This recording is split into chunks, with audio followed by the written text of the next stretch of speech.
दोस्तों कहानी शुरू होती है और हम भूसिया हलवाई को देखते हैं जो कि घर पर अपने बच्चों को ताश खेलना सिखा रहा था। भूसिया हलवाई एक मशहूर पेंटर है पर वो एक नंबर का फट्टू आदमी भी है। इसी दौरान वहाँ पर उसकी पत्नी बहती हवा आती है और उसे कहती है कि भूसिया के मेरे बच्चों को भी अपनी तरह चूतिया मत बना, जिसके बाद वो अपने बच्चों को अपने साथ ले जाने लगती है। लेकिन तभी भूसिया हलवाई को फील होता है कि जिस टेबल के ऊपर वो बैठा था उसे कोई जमीन के अंदर खींच रहा है। आगे जब वो अपनी पत्नी बहती हवा के साथ बैठकर टीवी पर भाई की फिल्म देख रहा था तभी उसे फिर से वही फील होता है जैसे कि कोई उसे नीचे से खींच रहा हो। अब इससे परेशान होकर वो अपनी पत्नी से कहता है कि बहनचोद कोई तो मुझे नीचे की तरफ खींच रहा है, जिस पर उसकी पत्नी कहती है कि भूसिया ये तुम्हारे ज्यादा काम करने का असर है, तुम कभी भी आराम नहीं करते जिस वजह से तुम्हारा दिमाग अब खराब हो चुका है। फिर रात को बहती हवा नाइटी पहनकर मस्त सोने के लिए अपने बेड पर आती है, लेकिन उधर भूसिया हलवाई का तो काला नाग कब से बहती हवा की गुफा में घुसने के लिए तड़पा जा रहा था, इसलिए वो उसे दबोच लेता है और उसे कहता है कि जाने मन आज तो मैं तुम्हारी भेसड़ी फाड़ ही दूंगा। लेकिन तभी बहती हवा उसे रोक देती है और कहती है कि मुझे बहुत तेज नींद आ रही है और तुम्हारे इस 10 सेकंड के मजाक के लिए मुझे अपनी नींद खराब नहीं करनी। अब भूसिया हलवाई के पास और कोई रास्ता नहीं बचा था, इसलिए वो मुट्ठियां पेलकर ही सो जाता है। लेकिन तभी उसे फिर से वही महसूस होता है कि उसे कोई बिस्तर के अंदर खींच रहा है। फिर अगले दिन जब वो अपने ऑफिस में बैठकर काम कर रहा था तभी वहां पर बहती हवा आती है और उसे कहती है कि जल्दी चलो, टोनी कुक्कड़ का म्यूजिक शो शुरू होने वाला है। अब भूसिया हलवाई जल्दी से अपना काम छोड़कर अपनी पत्नी के साथ चला जाता है, लेकिन इसी चक्कर में वो अपने ऑफिस का नल बंद करना ही भूल जाता है। फिर शो में टॉर्चर होने के बाद जब भूसिया हलवाई ऑफिस पहुंचता है तो वो देखता है कि सारा पानी ऑफिस में भर गया है और उसकी सालों की मेहनत से बनाई हुई पेंटिंग्स बर्बाद हो चुकी हैं। अब जिस दौरान वो अपनी बची हुई पेंटिंग्स को बचाने की कोशिश कर रहा था तभी वो फिर से जमीन के अंदर धंसने लगता है, लेकिन इस बार वो खुद को बाहर नहीं निकाल पाता। फिर जब वो पानी से बाहर आता है तो वो देखता है कि वो किसी दूसरी दुनिया में पहुंच गया है। वो आसपास देखता है, जिस दौरान वहां पर उसे कुछ जंगली लोग दिखते हैं जो कि भागते हुए उसी की तरफ आ रहे थे। अब भूसिया हलवाई उनसे मदद मांगने की कोशिश करता है, लेकिन तभी उसे फिर से नीचे से कोई खींचने लगता है और जब वो फिर से बाहर आता है तो वो देखता है कि वो तो वापस अपने ऑफिस में आ गया है। फिर उसी शाम वो अपने घर पर आता है और अपनी पत्नी से कहता है कि जाने मन मेरी बरसों की मेहनत आज पानी में मिल गई और मेरा सब कुछ बर्बाद हो गया।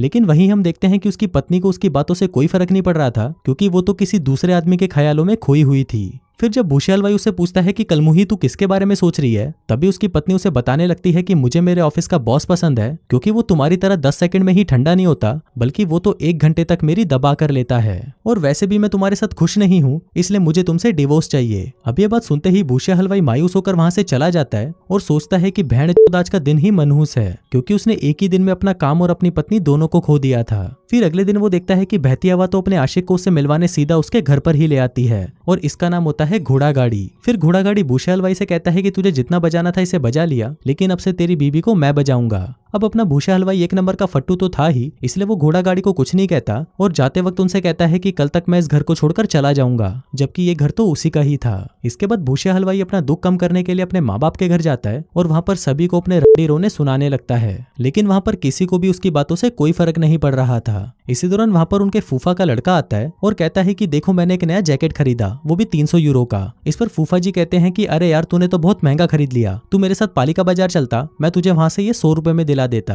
अब ये सभी बातें सुनकर भूसिया हलवाई के दिमाग का भोसड़ा हो जाता है और वो वहां से उठकर कॉफी बनाने के लिए किचन में आ जाता है। इसी दौरान वहां पर वो एक बिल्ली को देखता है जो कि छलांग लगाते लगाते हवा में ही फ्रीज हो चुकी थी। अब ये देखकर भूसिया हलवाई हैरान हो जाता है कि भेड़चोद ये हो कैसे सकता है। जिसके बाद वो उसे हिला डुला कर ठीक करने की कोशिश करता है पर वो नहीं होती। लेकिन तभी उसकी नजर कमरे की बाकी चीजों पर पड़ती है और वो भी अचानक से रुक चुकी थी। इसी दौरान उसे फिर से नीचे से कोई खींचने लगता है और धीरे धीरे वो जमीन के नीचे धंस जाता है। फिर जब उसकी आंख खुलती है तो वो खुद को एक जंगल में पाता है। अब थोड़ा आगे जाने पर वो उन्हीं आदिवासी लोगों को देखता है जो कि किसी जानवर को काट रहे थे।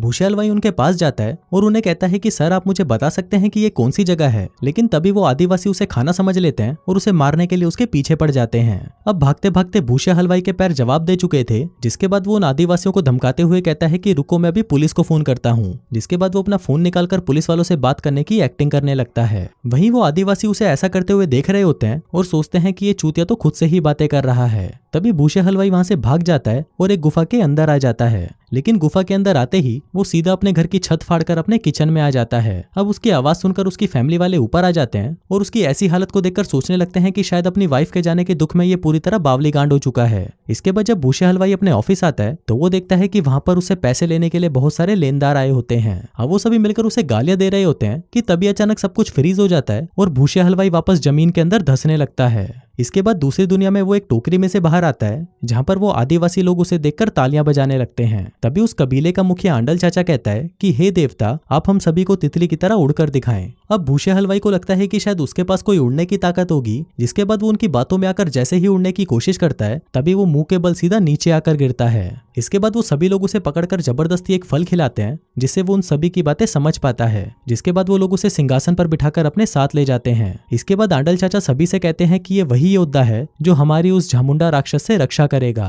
अब भी सुनकर भूसे हलवाई की फट जाती है और वो कहता है कि ना तो मैं कोई योद्धा हूँ और ना ही मैं किसी से लड़ने वाला हूँ। तभी कबीले का मुखिया कहता है कि झामुंडा ने हम सभी कबीले वालों को परेशान करके रखा है, यहाँ तक कि वो हम लोगों को कच्चा खा जाता है। इसलिए हमने काला जादू करके बहुत ही मुश्किल से आपको दूसरी दुनिया से यहाँ पर बुलाया है, इसलिए अब आपको हमारी मदद करनी ही पड़ेगी। अभी सुनकर भूषा कहता है कि जिंदगी पहले ही मेरी कम मार रही थी क्या, जो और मारने के लिए तुम लोग भी आ गए, जो बोलकर वो वहां से जाने लगता है। लेकिन तभी वो कबीले वाले उसे पकड़ लेते हैं और उसे उल्टा लटकाकर कहते हैं कि अबे चूतिया, या तो तू हमारी मदद करेगा या अभी के अभी कुत्ते की मौत मारा जाएगा।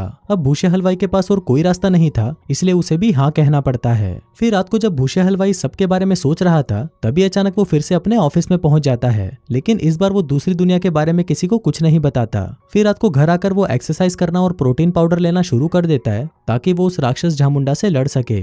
इसके बाद वो वापस कबीले वालों के पास जाता है और उन सभी को उनका गांव छोड़कर किसी दूसरे गांव में जाने को कहता है। लेकिन कबीले के लोग उसकी ये बात नहीं मानते, क्योंकि उनका मानना था कि अगर कोई भी इस गांव को छोड़कर गया तो उस पर बिजली गिरेगी और उसकी मौत हो जाएगी। अब भूसे हलवाई को तो पता था कि ये सब सिर्फ बकचोदियां हैं, इसलिए वो उस गांव के बॉर्डर को पार कर लेता है और उसे वहां पर कुछ नहीं होता। अब ये देखकर कबीले के बाकी लोग भी उसके पीछे पीछे आने लगते हैं। फिर काफी देर तक चलने के बाद वो लोग जंगलों के बीच पहुंच जाते हैं, लेकिन तभी वहां पर झामुंडा के 2 सैनिक आकर उन्हें वहां से जाने की धमकी देने लगते हैं। अब ये देखकर भूसे हलवाई को गुस्सा आ जाता है, जिसके बाद वो अपनी शर्ट उतारकर उनको अपनी पिचकी हुई बॉडी दिखाता है और उनसे लड़ने के लिए उनके पास जाता है। लेकिन तभी वो सैनिक उसे चूतिया बोलकर उसे दूर कर देते हैं और कबीले वालों को मारने के लिए आगे बढ़ते हैं। लेकिन तभी पीछे से भूसे हलवाई जोश में आ जाता है और बंदरों की तरह नाचते नाचते उनसे लड़ाई करने लगता है। वहीं कबीले वाले भी ये सब देखकर सोच रहे थे कि ये सचमुच में कोई योद्धा है या सिर्फ एक चूतिया ही है। अब भूसे हलवाई तुक्के में एक सैनिक को मार गिराता है, जिसको देखकर दूसरे सैनिक की फट जाती है और वो वहां से भाग जाता है। अब भूसा का ये कारनामा देखकर कबीले के सभी लोग काफी इंप्रेस हो जाते हैं और कहते हैं कि अब हमें यकीन हो गया है कि तुम ही हमारे योद्धा हो। इसके बाद भूसे हलवाई झामुंडा से लड़ने की ट्रेनिंग लेने लगता है, जिसमें वो लड़ाई से रिलेटेड किताबें पढ़ता है, जिससे उसे पता चलता है कि उसे ये लड़ाई अपने दिमाग से जीतनी होगी। फिर शाम को वो उन कबीले वालों के पास आकर उनको मोटिवेट करने लगता है कि तुम सभी लोगों में इतना तो दम है कि तुम अकेले ही उस झामुंडा की गांड फाड़ सकते हो, इसलिए तुम्हें डरने की कोई जरूरत नहीं, आगे बढ़ो और उस पर हमला करो। अब उसने कबीले वालों को इतना मोटिवेट कर दिया था कि कबीले वाले उसे अपना मुखिया बना लेते हैं। अब धीरे धीरे कबीले में उसकी वैल्यू इतनी बढ़ चुकी थी कि कबीले की सभी लड़कियां उससे अपनी पिंकी पिटवाने को तैयार थी। लेकिन भूसा हलवाई अभी भी अपनी पत्नी बहती हवा से प्यार करता था, इसलिए वो उन औरतों को हाथ तक नहीं लगाता। फिर एक दिन जब वो अपने बेटे के साथ बात करके सो रहा था, तभी वो फिर से उसी दुनिया में पहुंच जाता है और देखता है कि वहां पर अब लड़ाई शुरू हो चुकी है। अब ये देखकर उसकी फट जाती है और वो अपना सामान उठाकर वहां से भागने लगता है। लेकिन तभी उसे याद आता है कि वो तो इस कबीले का लीडर है, इसलिए वो सभी को इकट्ठा करता है और कहता है कि मेरे पास एक प्लान है। फिर अगली सुबह जब झामुंडा के लोग सोकर उठते हैं तो वो देखते हैं कि उनके सामने भूसा हलवाई सुपरमैन के पोज में खड़ा होता है। जिसके बाद वो एक सिपाही के पास जाकर उसे 2-4 घुसंड पिलाता है और अपना पिछवाड़ा उठाकर वहां से भागने लगता है। जिसके बाद वो एक पेड़ के तने के अंदर आकर छिप जाता है। लेकिन वहीं उसके कबीले के लोग हाथ में तीर कमान लेकर खड़े होते हैं और वो झामुंडा की सेना पर हमला कर देते हैं। अब इस जंग को जीतने का पूरा श्रेय भूसा हलवाई को दिया जाता है, जिसके बाद वो उस कबीले का भगवान बन जाता है। लेकिन अपना भूसा हलवाई इस बात को कुछ ज्यादा ही सीरियसली ले लेता है और वो अपने ही कबीले के लोगों के साथ गुलामों की तरह बर्ताव करने लगता है। वो दिन रात उनसे काम करवाता है और अपने लिए एक आलीशान महल बनवाता है। अब धीरे धीरे भूसा हलवाई इतना ज्यादा क्रूर शासक बन चुका था कि कबीले के लोग उसके खिलाफ बगावत पर उतर आते हैं, लेकिन भूसा हलवाई को इससे कोई फर्क नहीं पड़ता। हम देखते हैं कि भूसा हलवाई अब रियल लाइफ में भी फट्टू से एक मर्द बन चुका था, जिसके बाद वो बहती हवा के बॉयफ्रेंड से मिलता है और उसे कुत्ते की तरह पेलने लगता है। इसके साथ ही अब वो दूसरी दुनिया की खूबसूरत लड़कियों से घिरा रहता था और दिन रात सिर्फ उन्हें बजाता रहता था। अब उसकी इन सब हरकतों से कबीले के लोग परेशान हो चुके थे, जिसके बाद वो उसे पकड़ने के लिए उसके पीछे पड़ जाते हैं। भूसा हलवाई भी मौका देखकर वहां से भाग जाता है, लेकिन इससे पहले कि वो उसे पकड़ पाते वो वापस अपनी दुनिया में पहुंच जाता है। फिर एक दिन जब वो अपने ऑफिस में काम कर रहा था, तभी उसकी मुलाकात कंकाली नाम की एक लड़की से होती है, जो कि वहां पर उसकी पेंटिंग खरीदने आई थी। अब उसके आर्ट को देखकर कंकाली उससे काफी इंप्रेस हो जाती है, जिसके बाद रात को वो दोनों डिनर पर जाते हैं। लेकिन खाना खाने से पहले कंकाली उसे वहीं पकड़कर चूसने लगती है और उसके ऐसा करते ही भूसिया हलवाई वापस उसी दुनिया में पहुंच जाता है। तभी वहां पर उसे आंडल चाचा मिलते हैं, जो उसे बताते हैं कि अब वक्त आ गया है कि आपको झामुंडा के साथ लड़ाई करके उसे मारना होगा। लेकिन जब भूसिया हलवाई उनको ऐसा करने से मना करता है तो वो सभी लोग उसे पकड़कर झामुंडा की गुफा के अंदर छोड़ देते हैं। इसके बाद जब वहां पर झामुंडा आता है तो उसे देखकर भूसिया हलवाई की फटकर 464 हो जाती है। अब उसे कुछ समझ नहीं आ रहा था कि वो क्या करे, इसलिए वो ऐसे ही अपने हाथ में पकड़े भाले को हवा में फेंकता है, जो सीधा जाकर झामुंडा के सीने में लगता है और वो वहीं टपक जाता है। अभी देखकर वो कबीले के लोग बहुत ज्यादा खुश होते हैं, लेकिन तभी मुखिया कहते हैं कि रिवाजों के अनुसार अब हमें तुमको पकाकर खाना होगा। अब ये सुनते ही भूसिया हलवाई की फट जाती है और वो कुत्ते की तरह वहां से भागने लगता है। लेकिन वो कबीले के लोग उसे पकड़ लेते हैं, जिसके बाद वो उसे टपकाने ही वाले थे कि तभी वो वापस अपनी दुनिया में पहुंच जाता है और बेहोश हो जाता है। फिर कुछ देर बाद जब उसे हॉस्पिटल ले जाया जाता है तो उसकी हालत को देखकर डॉक्टर को लगता है कि वो मर चुका है, लेकिन तभी अचानक उसे होश आ जाता है। फिर वहां पर उठकर वो देखता है कि उससे मिलने वहां पर बहती हवा और कंकाली आई होती है। इसके बाद बहती हवा उसके पास आती है और वो उसे कहती है कि मुझे अपनी गलती का एहसास हो गया है और मैं सिर्फ तुमसे ही प्यार करती हूँ। मुझे पता है कि तुम 10 सेकंड से ज्यादा टिक नहीं पाते, लेकिन मुझे सिर्फ तुम्हारे साथ ही रहना है। अब यहाँ से सीन शिफ्ट होता है और हम कुछ महीनों बाद का सीन देखते हैं, जहाँ पर भूसिया हलवाई अपनी फैमिली के साथ बहुत ही खुशी से रह रहा है। उसने अपनी पत्नी को माफ कर दिया है, लेकिन उसे ये भी पता है कि वो आगे चलकर उसे कभी भी धोखा दे सकती है। और इसी के साथ ही ये कहानी यहीं खत्म हो जाती है।